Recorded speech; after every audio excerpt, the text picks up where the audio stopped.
Hello everyone and welcome to another episode of the Jamie Hughes Show. My name as always is Jamie Hughes and today I'm going to be giving you my review of Game of Thrones Season 8 Episode 5, which was entitled The Bells. So if you want to keep up to date with all the latest movie news and reviews and all of my Game of Thrones Season 8 reviews, then make sure you hit that subscribe button. And as always with my Game of Thrones videos, this review may include spoilers, so you have now been warned. So The Bells.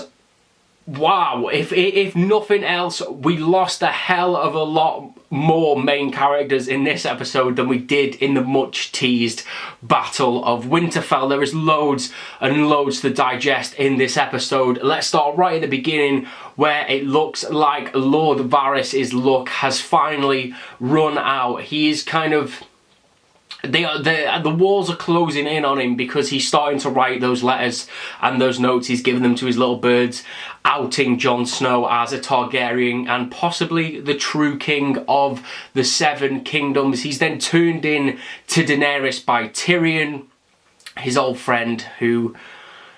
I don't know whether he betrayed him or not, because, you know, Tyrion's got this thing where he's full on, like, well... He was very full on in Camp Daenerys, and you know, he feels like that Varys is going to jeopardise that by spreading this secret out into the Seven Kingdoms. So then Varys is burnt alive, Dracarys, by Drogon, and yeah, he's gone. Varys is gone. I think this was a very cool death. It kind of plays into that kind of festering doubt that we possibly have about Khaleesi that did come true later on into the episode. This all builds up to the Battle of King's Landing. The battle lines are very much drawn. We have Tyrion, who is still very much trying to be the voice of reason, and I really like Tyrion in this episode because we got that really great scene with him with Jaime where he kind of let his defences down and he says, you know, if it wasn't for me, like if it wasn't for you, Jaime, I wouldn't be alive. I wouldn't have made it past a child. I think he still cares for Cersei.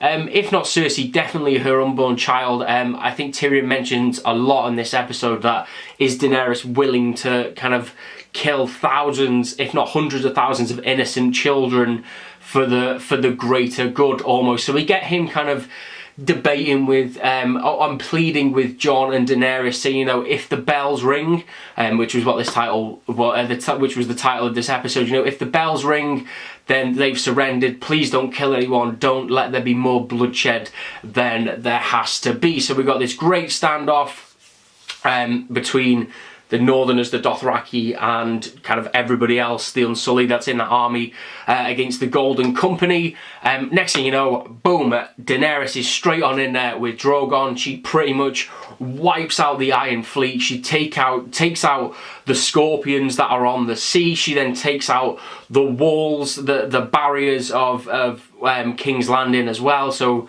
pretty much all of the Scorpions have been destroyed. She takes out the wall that is protecting the outskirts of King's Landing, which just allows the Winterfell army to just stroll on in there and do what they like. And it just looks...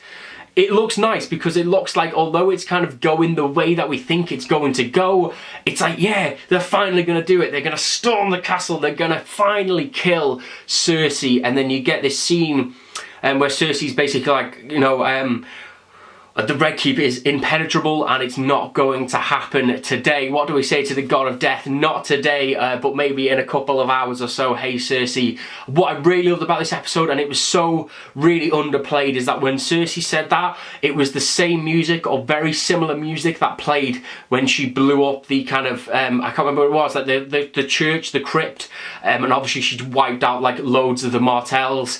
It was the same music, so obviously Cersei did have a plan to take out Khaleesi. She had a lot of the green stuff, I can't remember its name, but she had that planted around the city, but obviously it was pointless against Drogon and Daenerys. So then we see this standoff once again between the Kingsguard and the army of Winterfell. Jon Snow and Ser Davos are right at the front. They're leading the charge with Grey Worm. There's this kind of really intense standoff. The Kingsguard lay down their weapons, and it cuts back to almost a helpless Tyrion who's just waiting for the bells to toll. They do finally toll, and we see Tyrion just breathed a sigh of relief. We then cut to Daenerys, who is sat on Drogon overlooking King's Landing.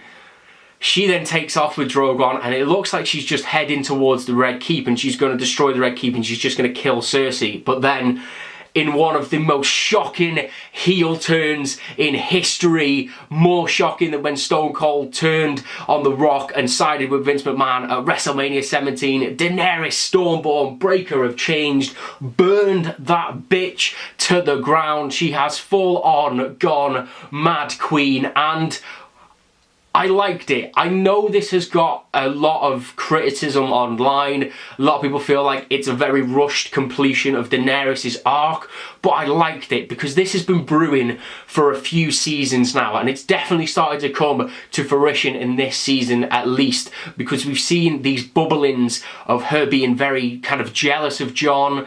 She's very paranoid, you know. There was that scene after the Battle of Winterfell where she's looking at all of her confidants. She's looking at Varys, Tyrion, Jon, Tormund. They're all enjoying themselves, and she kind of gets wrapped up in that kind of paranoia, and it's been bubbling under the surface now for maybe 2 or 3 seasons. She now has this very viable threat of Jon Snow, who could very much rise up against her, and she's finally snapped. And I think it totally works for me because, you know, it's basically been written in the stars that Daenerys could go mad at any point. Obviously, her father was the Mad King.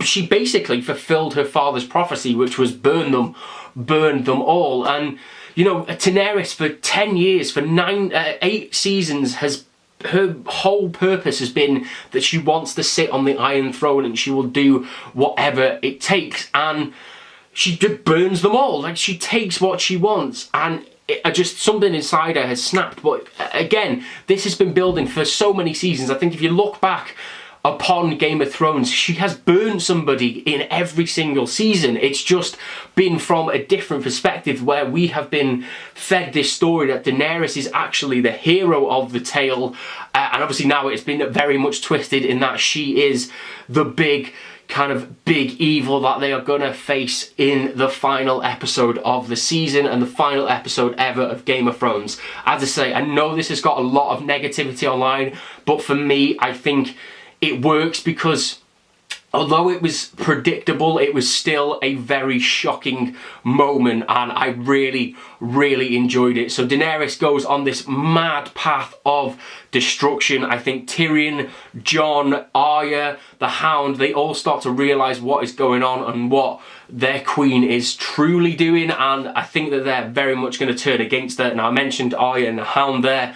They were on their own separate mission to go and kill Cersei and the Mountain. Obviously, we had that beautiful scene where the Hound stops Arya and says, you know, revenge has been my life. It's consumed me. Look what it has done to me physically and emotionally.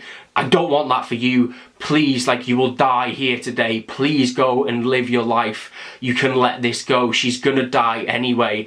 So Arya then escapes, and then we get Clegane Bowl, the Mountain versus the Hound. We get this standoff, and maybe it was a little bit anticlimactic, but I still absolutely loved it. Cersei just creeping past the Hound as she tries to escape the Red Keep. Qyburn just getting absolutely his brain smashed by the Mountain. That wonderful standoff, and I have to give credit where credit is due. The sequence where Arya is trying to escape King's Landing, which was edited together with the Clegane Bowl, was so well done and well crafted. It threw back to obvious other famous scenes in Game of Thrones history. Arya paying reference to Jon in the Battle of the Bastards, and obviously the Hound in the Mountain with the eyes and the fingers to Oberyn Martell. I love this, and just the fact that the Hound was beaten, battered, bloody and bruised, and he realised to fulfil his destiny he was gonna have to kill himself, and he just screamed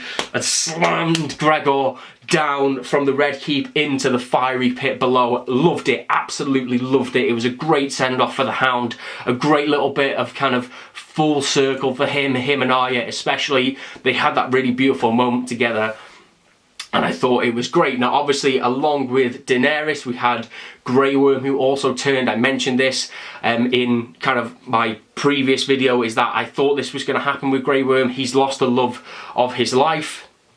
So, you know, he was going to make some sort of mistake along the way. This could possibly be it. And again, to go back to Daenerys, she's lost everybody she cares about. She's lost Khal Drogo. She's lost 2 out of the 3 of her dragons. She's lost pretty much her sister in Missandei. She's lost most of her army. You know, a lot of that is going to weigh heavy on the girl. It's going to take its toll mentally. And I think, you know, that is all definitely added to the paranoia and the fire, if you'll pardon the pun, of Daenerys making this huge character shift and decision. And to kind of cap off the big deaths in Game of Thrones this week, we also saw Cersei Lannister, Jaime Lannister and Euron Greyjoy meet their end. I love the battle between Jaime and Euron. I think maybe I would have liked to have seen it happen a little bit later on in the episode with Cersei there, so you could have had this showdown between those 3 where, you know, it's revealed that Cersei's pregnant and it's Jaime's, it's not actually Euron's. Then you could have had the battle. That's the only thing I really would have changed with that sequence. But Cersei, I liked what they did here in this episode with Cersei, because they almost made us, well, they tried to make us feel somewhat sorry for Cersei, that the fact that, you know, she was stuck in that Red Keep on her own, she was trying to escape and she had to accept her fate that she was going to die with her unborn baby. She didn't want that, she wanted to protect the baby, yeah, and she died, and her prophecy was fulfilled. I think it happened way back in season 4 or 5. She had that vision in the forest with the witches, and they said that you would die with your youngest brother's hands around your neck. If you go back to the scene where the Red Keep is collapsing around them, there he is. Jaime Lannister has got his hands around Cersei Lannister's neck, trying to protect her as she dies. Prophecy fulfilled. Again, it's a swerve, but I liked it. I think that was pretty much all of the big moments we got in this episode. I've tried to cover them as quickly as we can. I'm excited. I'm excited to see where this story's going to go. There have been teasers from D&D that, you know, Game of Thrones isn't going to end the way that we expect it. It's going to end, that it's going to be very much a Game of Thrones ending. So it's going to be interesting to see how all of this story really does play out now between Daenerys, Jon, Arya, because obviously there is the prophecy that Arya will kill Brown Eyes, Blue Eyes and Green Eyes. I think there was a really nice shot of Daenerys where, you know, it's been made apparently clear that she has green eyes, leading to the fact that Arya may kill Daenerys in the season finale. But I'm excited. I think this episode was very much like Game of Thrones. It was very unpredictable. A lot of people died, maybe not in necessarily ways I thought they were going to, but there was some big shocking moments. I know the story may have dipped in quality over these last couple of seasons, but they're still delivering us big moments, and I'm excited to see where this story is going to reach its climax and conclusion next week. So if you guys have seen Game of Thrones Season 8, Episode 5, which was entitled The Bells, as I mentioned at the beginning of this video, let me know all of your thoughts down in those comments below. I would love to know what you thought about it. Did you love it? Did you hate it? Are you excited for the season finale? Let me know those thoughts down in those comments below. And if you did enjoy this video and you want to keep up to date with all the latest movie news and reviews, then make sure you hit that subscribe button, and I will see you in the very next episode of The Jamie Hughes Show. Ta-ra!